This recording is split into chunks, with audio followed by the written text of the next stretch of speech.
Ayan, magandang araw sa atin lahat mga ka-channel. So, yung ating activity for today. So, ayan, yung trellis, no? Yan, yung ating pasunod ng pipino, no? So, yan lang nagawa natin.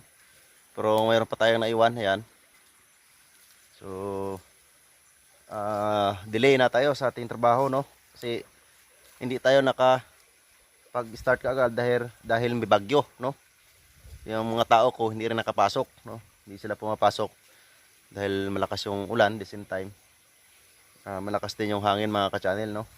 So pagka ganitong stage mga ka-channel, ayan po, yan ay delay na yan, nababalagan, no? Tingnan nyo po, yan, no? Flex ko po sa inyo mga ka-channel, no? Yan, pag ganyan mga stage mga ka-channel ay delay na po yan, no?